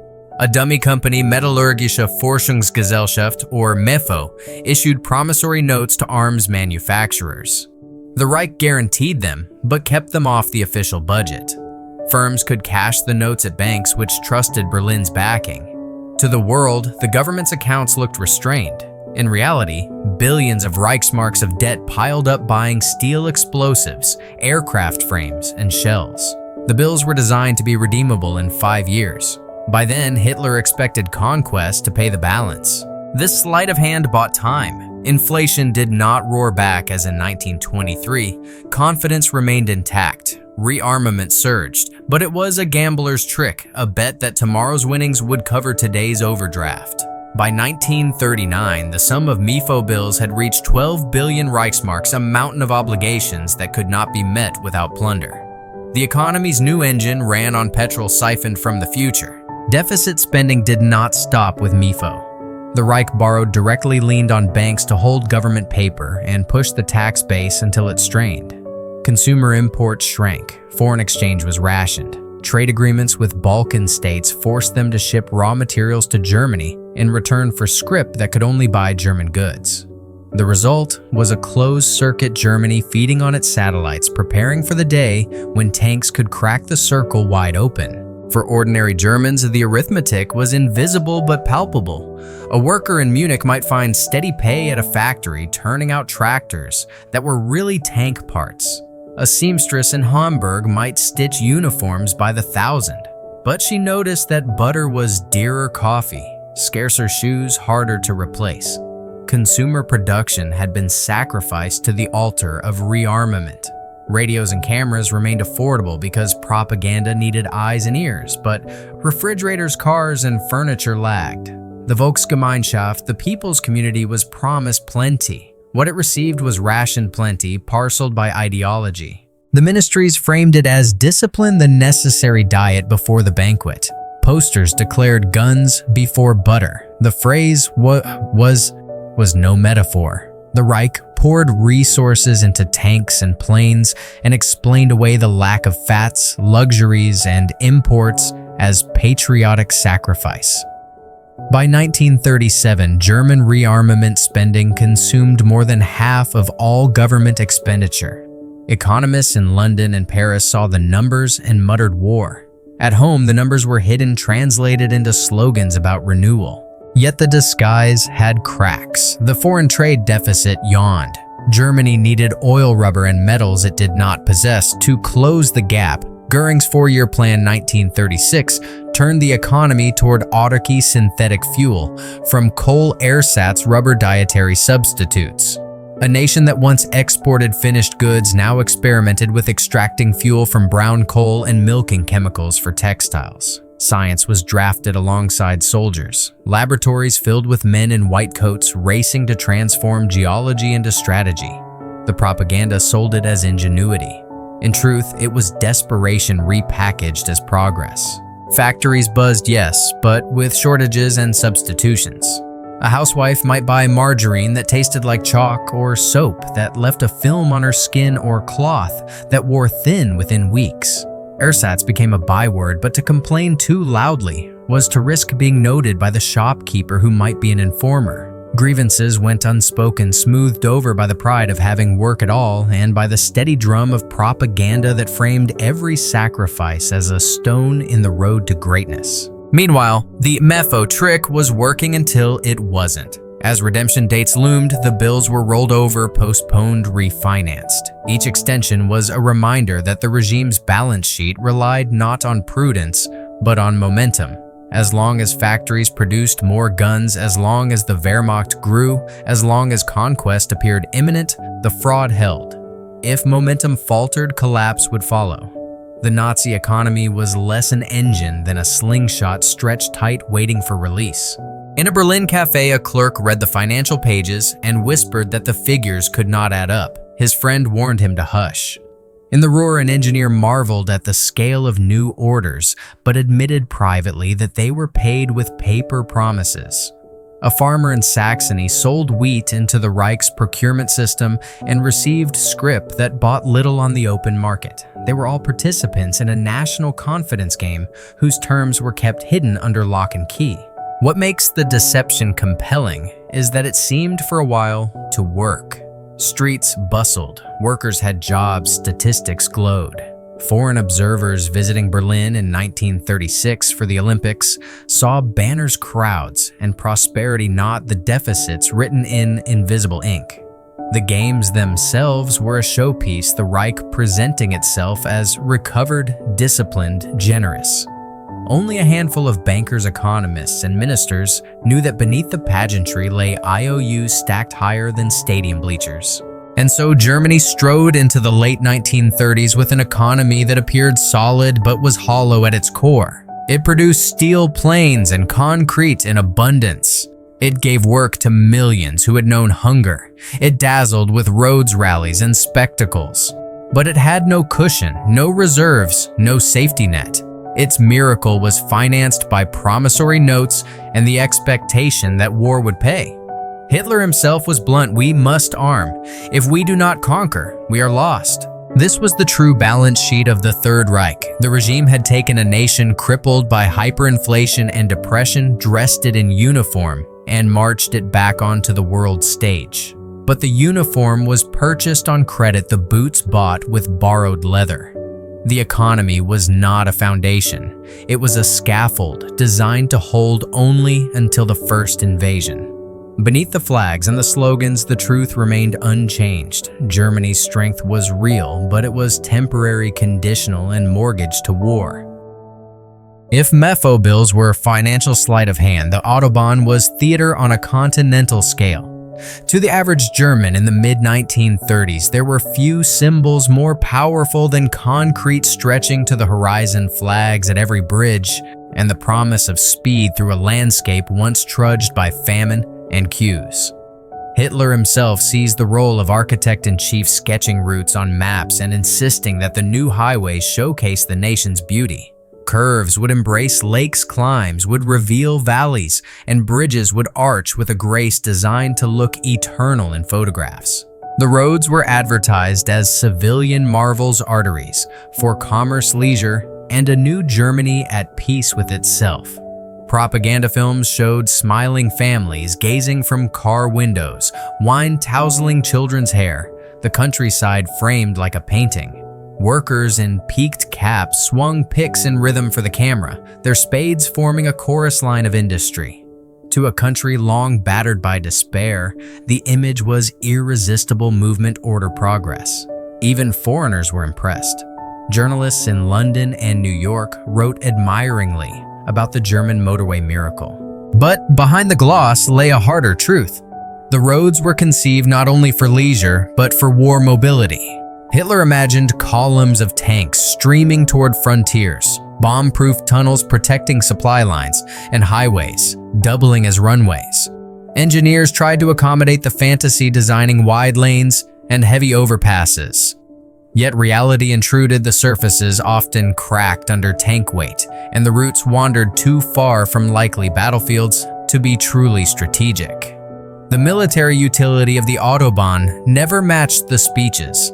Its greatest function was psychological. It made the Reich look modern, efficient, inevitable. Even this illusion had seams. Car ownership remained rare. In 1933, barely 500,000 passenger cars existed in Germany. By 1938, despite propaganda, the number only doubled, still meager for a population of 70 million. A highway system without drivers risked becoming a ribbon for parades. Hitler's solution was the Volkswagen Project, literally the people's car. In 1938, workers were invited to join a savings scheme, 5 Reichsmarks a week, stamped into a booklet with the promise of a gleaming new vehicle once enough coupons were collected. Over 300,000 Germans subscribed, and posters depicted happy families motoring across new bridges in the car designed by Ferdinand Porsche. None of them received one. By 1939, the factories were redirected entirely to military vehicles. The deposits, over 110 million Reichsmarks, were quietly absorbed into rearmament coffers. The people's car became a military Kübelwagen. The dream of mobility was deferred, sacrificed on the altar of the war that propaganda had never named, but always implied. Still, the Autobahn generated real work. Tens of thousands swung shovels, poured concrete, and erected bridges. For unemployed men, the wage and bunkhouse were tangible. The job was grueling, long hours in the cold pickaxes, blistering hands, but it was work, and in a country where joblessness had once hollowed out dignity that mattered. To the regime, the hardship was a feature discipline disguised as labor order, disguised as progress. Tourists were shepherded onto demonstration sections where the tarmac gleamed and traffic was staged for visiting dignitaries. Foreigners returned home dazzled. Few saw the hidden arithmetic, vast sums poured into infrastructure while consumer production lagged, propaganda value prioritized over efficiency. Yet the gamble worked. For millions of Germans, the Autobahn was proof that Hitler had delivered what Weimar never could: grandeur carved in stone, jobs created, the horizon reclaimed. The deception was double-edged. Roads and cars were promised for citizens but built for soldiers. Work was provided, but at wages below union standards. A mobility revolution was advertised, but rail remained king. The Autobahn was less a transport network than a stage set of visible assertion of national unity. It made Germans believe they were moving forward even when their true destination was hidden. Imagine a Sunday in 1936. A family cycles out of town to watch a new viaduct rising. The children gape at the machines, the father marvels at the scale, the mother allows herself to believe that the future might be better after all. Around them, loudspeakers blare martial songs. A party official explains that such wonders are possible only under the new order. The family nods. They return home with pride and fatigue, not asking how much it cost, not wondering why their own cupboards are thin. That is the genius of spectacle it persuades, by showing, not explaining. By the eve of war, the Autobahn stretched over 3,000 kilometers, a fraction of the plans, but enough to serve its purpose. It had absorbed over 1 billion Reichsmarks, employed legions, and generated endless footage of Hitler with spade and shovel blessing the work with his presence.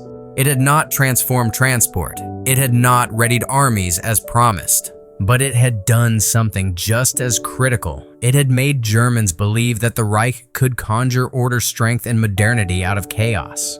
The bill, like the Mefo bills, would come due later. For now, the roads gleamed, the posters sang, and the illusion held. The stage was set for the next act, where factories and conscription would intertwine and the highway of propaganda would merge with the runway of war. The Autobahn may have dazzled civilians, but the real skeleton of recovery was rearmament cloaked in euphemism and deception. At first, Germany pretended its new factories were turning out tractors, fertilizer machines, and passenger planes. But everyone inside the plants knew what they were: tank chassis, hidden under agricultural covers, fuselages marked civilian that only a blind man could mistake for bombers. The deception fooled no one abroad for long, yet it bought time. Time to expand workshops, train men, and test designs behind closed hangars. The Versailles Treaty had limited the Reichswehr to 100,000 men and forbidden heavy weapons. For a decade, Germany had smuggled experiments into sport clubs and secret collaborations with Soviet Russia. Now, under Hitler, the camouflage came off. On March 16, 1935, the regime announced conscription, swelling the army from a skeleton into muscle. Within a year, the Wehrmacht stood at nearly 800,000 men, 8 times the Versailles limit. Posters cast enlistment as opportunity. In reality, it was arithmetic. Each man pulled into uniform was one less on the unemployment rolls. By 1939, millions were under arms, and the problem of joblessness was officially solved. Factories hummed with orders. Krupp's foundries pounded steel for artillery. Messerschmitt's plants in Augsburg assembled sleek new fighters. Daimler-Benz stitched together engines that would soon roar over Europe. Civilians saw the bustle as proof of renewal. Workers who once despaired of bread lines now marched through factory gates, at dawn, whistling. Pay was steady, the canteens warm, the barracks humming with songs. What they did not see, or chose not to, was that their pay packet was an IOU written against the hope of conquest. The deception was not limited to factories. International inspectors asked questions, and the Reich gave them cover stories. Civil aviation schools produced pilots who would later fly dive bombers. Agricultural tractor programs produced armored hulls. Scientific institutes ran metallurgy tests for cannon barrels. A visitor could walk a floor labeled as civilian and leave with ears ringing from the truth. Even diplomats who guessed the ruse often shrugged. The world was weary of confrontation, and Hitler calculated that fatigue was his greatest ally. The Luftwaffe was perhaps the boldest resurrection. Officially banned by Versailles, it appeared suddenly fully fledged in 1935, thousands of aircraft uniforms bases. The announcement shocked foreign observers who realized too late that the years of gliding clubs had been cover for a secret air force. The illusion of a miracle concealed years of patient buildup funded by the deficit tricks of Mefo bills and shielded by bureaucratic camouflage. On the streets, the effect was intoxicating. Parades of new recruits, shiny uniforms, and glinting hardware created a sense that Germany had shrugged off humiliation. Boys born after the Great War gawked at panzer columns. Veterans stood straighter at the sight of new colors fluttering. Factories spilled men into beer halls at night where conversations buzzed with pride. The sense of a nation standing tall again was more powerful than any balance sheet. Still, not all Germans were fooled. Intellectuals murmured that bread was scarcer, that butter cost more, that consumer shops carried fewer goods. Housewives noticed queues lengthening for meat and shoes. Farmers grumbled at procurement quotas that set prices below market. But complaints were muffled. The Gestapo listened. Propaganda soothed with a mantra, "Guns will win us honor, butter only makes us fat." The crowd laughed nervously, then applauded. In the countryside, conscription felt like a paradox. Families lost sons to barracks but gained remittances sent home. Villages filled with uniforms on leave, dances and parades acquired a sharper rhythm. Mothers worried about lost years of apprenticeship or university. Fathers remembered 1914 and told themselves this would be different. The army promised training, camaraderie, and a future. In truth, it promised a place in the machine. By 1936, rearmament had erased any doubt about priorities. Consumer industries languished, military contracts multiplied. The state ordered factories to shift production and businessmen complied or vanished. Economic miracle was a mask for mobilization. From radio towers to tank plants, every subsidy, every incentive, every law bent toward one purpose: war. The fact was obvious to those who looked closely, but many chose not to. For men with jobs and families with food, the miracle seemed real enough. Abroad, governments muttered protests, but sanctions never bit deeply. Britain and France, still haunted by the slaughter of 1914-18, clung to appeasement. Hitler gambled again that words would not be followed by deeds. Each violation of Versailles, the remilitarization of the Rhineland in 1936, the swelling of the Wehrmacht, the roar of the Luftwaffe became proof that the old order was too timid to act. Inside Germany, that timidity was sold as triumph. The world respects us again, propaganda declared. Few dared ask whether respect was the same as fear. And so, as the 1930s advanced, unemployment charts told a happy story. Lines plunging towards zero, jobs multiplying.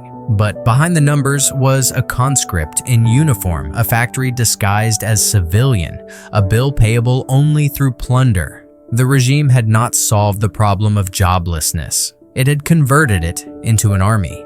The unemployed man had become a rifleman. The idle factory had become an arsenal. The nation's recovery was real, but it was a recovery tuned to a single drum beat. At a Berlin parade in 1937, rows of Luftwaffe planes droned overhead, while tanks rumbled below. Crowds cheered, their breath clouding in the cold air, pride warming them. No one asked how the fuel was purchased, how the steel was financed, or what the deficit meant. They saw only movement and strength. That was the point.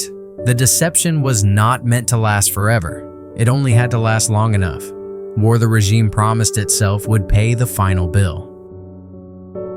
By 1936, the mask of pretense slipped away. Rearmament was no longer disguised as tractors or civil aviation. It became open policy codified in Göring's four-year plan unveiled at the Nazi Party rally that September. The plan's goal was explicit: in 4 years, Germany must be ready for war. No euphemisms, no camouflage. It was a blueprint for autarky, economic self-sufficiency, and for the acceleration of military production on a scale no civilian economy could sustain. The Reich faced a problem as old as its geography. It lacked crucial raw materials. Oil, rubber, and many metals had to be imported, and foreign currency reserves were thin. Hitler could not risk dependence on markets that might close in wartime. The four-year plan set out to replace imports with ersatz synthetic substitutes. Coal would be liquefied into fuel, chemicals coaxed into rubber, margarine concocted from industrial fats. Laboratories became war rooms. Chemists in white coats, not just generals in field gray, were mobilized for conquest. The propaganda was triumphant posters of gleaming test tubes, smiling workers, pouring coal into furnaces that promised to produce petrol. Speeches boasted of German ingenuity defying nature itself. In truth, the substitutes were inferior and costly. Synthetic rubber cracked and cold. Ersatz fuel fouled engines. Ersatz butter left a film on the tongue. Housewives knew the difference every time they shopped, yet complaints were muted. The regime had taught Germans to equate endurance with patriotism. To eat ersatz was to march. Meanwhile, Göring's plan tightened state control. The economy bent further under centralized command quotas set from Berlin raw. Materials allocated to favored firms, prices frozen, priorities dictated. Industrial barons like Krupp and IG Farben flourished, rewarded with contracts and influence. Small businesses withered under bureaucracy. The language was economic, but the reality was martial. Every ton of steel, every liter of fuel, every yard of cloth was measured against military need. Consumer industries were starved so that panzer divisions could feast. And the panzer divisions did. Tank production surged, aircraft output multiplied, artillery rolled out of workshops at unprecedented speed. The Luftwaffe's bomber fleets expanded. The Kriegsmarine drew up plans for U-boats and battleships. The Reich became a foundry whose products were weapons and whose workers were drilled into believing they were soldiers without rifles. The propaganda line was simple. Every worker at his post is a fighter at the front. The front, though, had not yet opened. The nation was rehearsing for a war its leaders already considered inevitable. Yet autarky was never more than partial. Germany could not conjure oil out of soil fast enough, nor rubber from laboratories at the scale required. It signed clearing agreements with southeastern European states, exchanging German-manufactured goods for Balkan grain, Romanian oil, Yugoslav ore. The transactions bypassed global markets, binding weaker economies into Germany's orbit. The Reich thus became the center of a captive trade system bred from Hungary, oil from Romania, ores from Yugoslavia, all flowing north in exchange for German machinery and promises. It was imperialism by contract, a dry run for what would later be taken by force.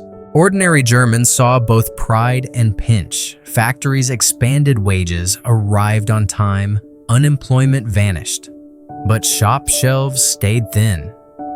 Butter rationing loomed, coffee was scarce, shoes wore out before replacements could be bought. Families made do with substitutes and slogans. Kraft, durch Freude, strength. Through joy, filled the void with leisure programs, discount concerts, hiking tours, even cruises. Bread was missing, but circuses were plentiful. The illusion of prosperity was maintained by redirecting attention. If you could not buy a car, you could save coupons for the dream of one. If you could not afford meat, you could join a state-sponsored outing and forget the hunger for a day. Critics, when they whispered, noted the hollowness. The economy's growth was real but skewed. Capital investment poured into armaments while housing construction lagged. Consumer prices crept upward while propaganda insisted they had not. The Reichsbooks balanced only because tomorrow's conquest was penciled in as today's revenue. Hitler himself was blunt with his generals: if Germany did not expand, the economy would choke. War was not only ideological destiny, it was an economic necessity. In a Berlin tram in 1937, a worker in a blue overall bragged that his factory had doubled output. His neighbor muttered that his wife couldn't find soap. Both were right. The nation had been taught to see contradictions as patriotism. We suffer now, the papers declared, so that Germany may be free forever. It was an old trick in a new uniform: ask for sacrifice today, promise abundance tomorrow. The difference was that this time the promise depended not on markets or peace, but on conquest. By the eve of 1938, the four-year plan had reshaped the German economy into a war machine with a civilian facade. Steel quotas, synthetic labs, clearing agreements, militarized factories. These were the ribs and sinews of a beast straining at its leash. Germans could see the signs: the radios cheaper than butter, the rallies larger than harvests, the Autobahn emptier than the propaganda suggested. But they also saw pay packets, parades, and the steady erasure of the humiliation of Versailles. Pride drowned complaint. The foundations were unstable, but the edifice glittered. Foreign journalists visiting in 1936 for the Olympics saw only spectacle new stadiums, polished athletes, disciplined crowds. They marveled at the Autobahn, the factories, the clean streets. They returned home writing of efficiency and vigor. Few probed the debt hidden behind MEFO bills, the shortages behind slogans, the laboratories straining to squeeze fuel from coal. The illusion was complete enough to convince outsiders, and more dangerously insiders. By 1913, the arithmetic had run its course. The four-year plan had not achieved true autarky, but it had achieved what Hitler needed: time. Time to build tanks, planes, and stockpiles, time to conscript millions, time to weld the nation into a single machine. War would not be a choice. It would be the only way to pay the bills. And so the economic miracle of Nazi Germany was revealed for what it was: not a foundation for peace, but a runway for invasion. The people's car was never delivered. The Autobahn carried propaganda more than traffic. The ersatz margarine never tasted right. But the Wehrmacht stood ready, the Luftwaffe wheeled overhead, and the economy, hollow at its core, leaned forward toward plunder as its only solution. The illusion had served its purpose. The stage was set. The 4-year plan had militarized the economy, but to keep Germans compliant, the regime also needed to sweeten the discipline. Not everyone could be fed on slogans about sacrifice. The people had to feel rewarded, even pampered, within the cage. This was the genius of the Strength Through Joy program. Kraft durch Freude, KDF, which offered cruises, cheap theater tickets, holiday camps, even skiing trips. It was leisure as choreography, the state writing the script of your joy as surely as it wrote the script of your work. Posters showed workers with radiant smiles, boarding cruise ships, hiking together in alpine sunshine, or sitting in rows at concerts. The message was clear. The new Reich was not only strong, it was happy. For millions who had endured the bleakness of the Depression, the offer was intoxicating. Imagine being a factory hand from the Ruhr who had never seen the sea suddenly able to book a week-long cruise aboard the Wilhelm Gustloff for a fraction of your monthly wage. It felt miraculous proof that belonging had rewards. But the miracle was selective. Jews' political opponents and anyone deemed asocial were excluded.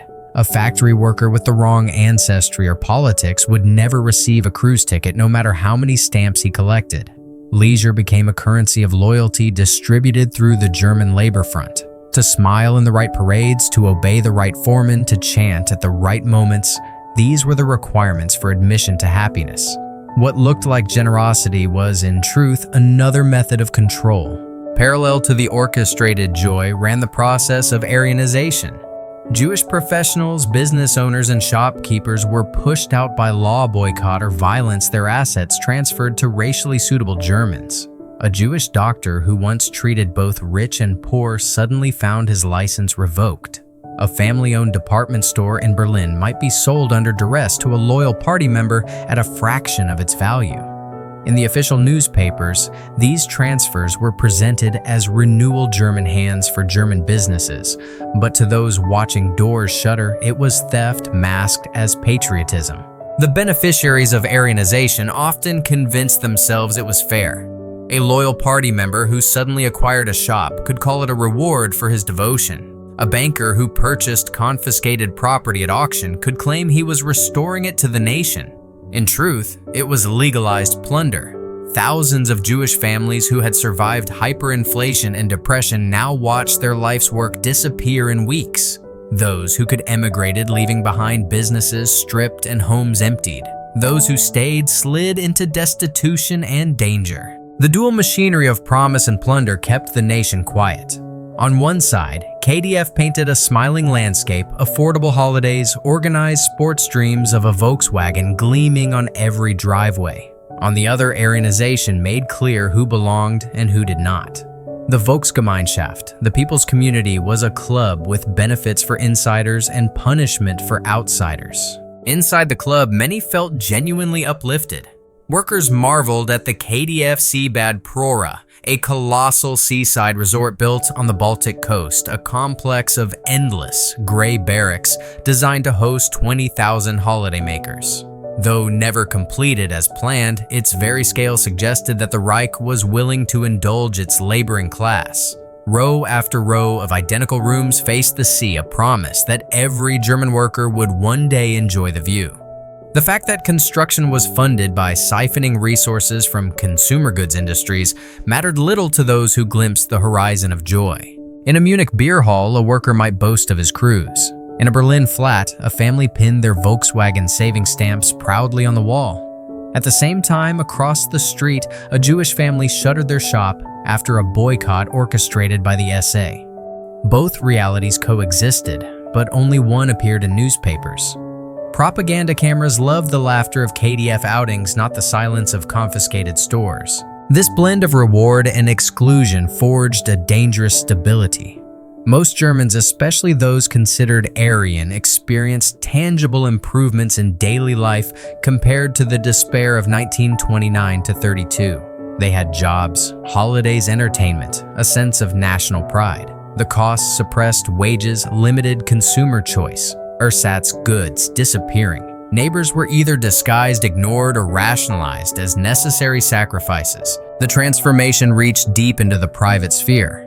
Leisure was no longer private, it was politicized. A hiking trip became a KDF outing. A concert became a state-sponsored event. A holiday cruise became a mobile rally with bunks. Even rest was coordinated, standardized, and dressed in the colors of the Reich.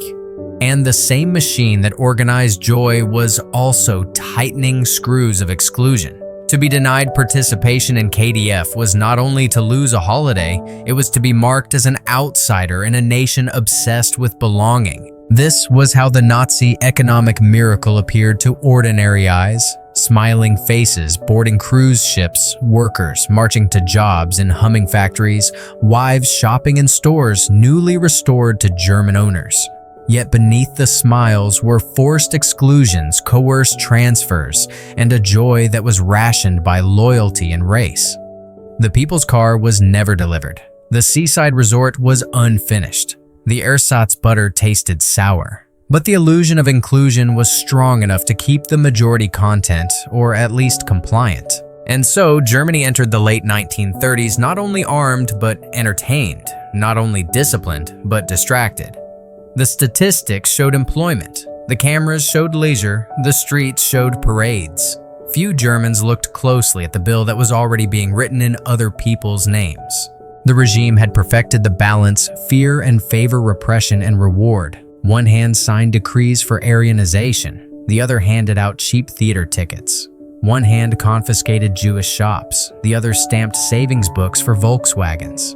It was a system designed not only to mobilize a nation but to seduce it. And seduction, as history shows, can be more binding than terror alone. The curtain was rising on the final act, Germany armed to the teeth, disciplined to the bone, and convinced by joy as much as by fear that its destiny lay beyond its borders.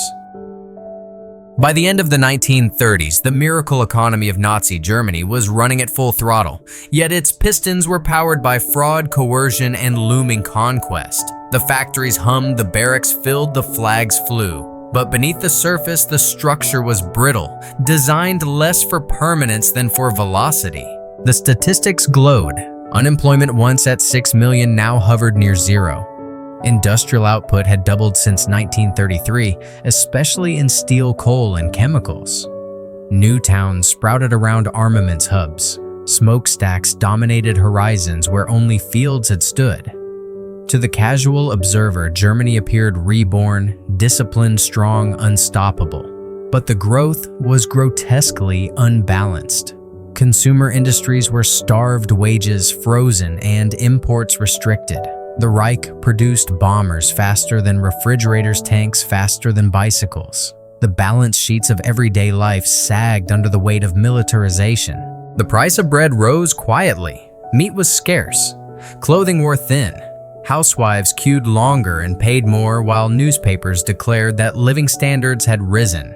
The lie was not total. Jobs were plentiful, rent-controlled, leisure organized. Yet for the average German, life remained austere, far from the golden age propaganda promised. People endured because the memory of depression was raw and because dissent carried risks. A job with thin soup was better than no job at all, and silence was safer than complaint. The economic illusion was upheld by debt and deception. MEFO bills still piled high, their redemption dates pushed back. Clearing agreements bound the Balkans into one-sided trade, providing Germany with food and raw materials it could not buy on the open market.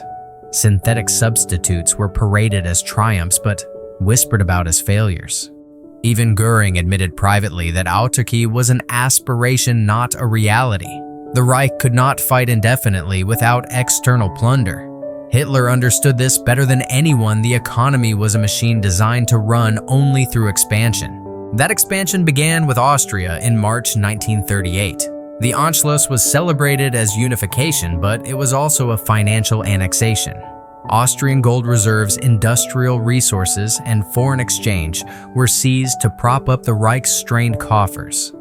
Next came the Sudetenland, rich in industry, torn from Czechoslovakia after the Munich Agreement in September 1938. When the rest of Czechoslovakia fell in March 1939, the Nazis seized the Skoda works and mines, plugging new strength into the war economy.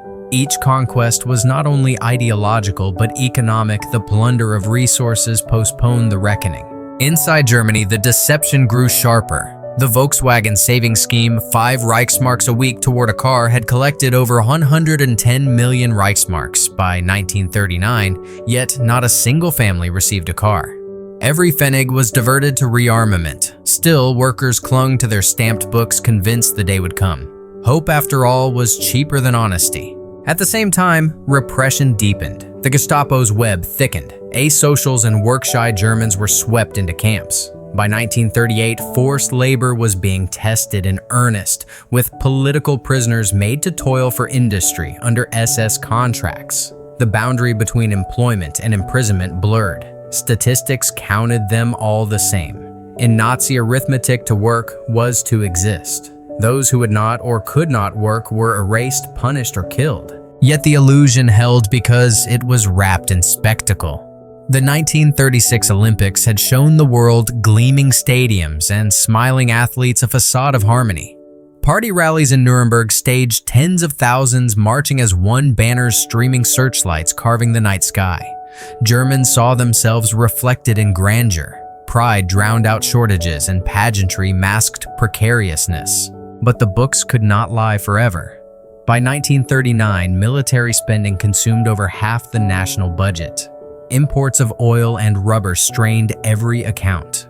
MEFO bills, extended again, loomed like storm clouds. Economists inside the regime whispered of collapse within 2 years unless war delivered plunder. Hitler made the calculation: if the machine could not be stopped, it must be aimed outward. The countdown to invasion had begun. In a Berlin cinema that spring, audiences watched newsreels of Autobahn openings, Luftwaffe flyovers, and workers cheering as Hitler toured factories. They clapped at the images, proud to belong to a nation that seemed to have defied humiliation. Few knew how fragile it all was, how much depended on conquest. Outside the theater, ration cards hinted at the truth. Inside, the dream flickered on a silver screen. The Nazi economic miracle had achieved its purpose. It had rebuilt confidence, mobilized millions, and armed the Reich. But it was no miracle at all. It was a scaffolding erected on debt propaganda and stolen resources designed to hold only until the hammer of war fell. When that hammer struck Poland in September 1939, the economy's mask fused with its weapon. The illusion ended and the reckoning began.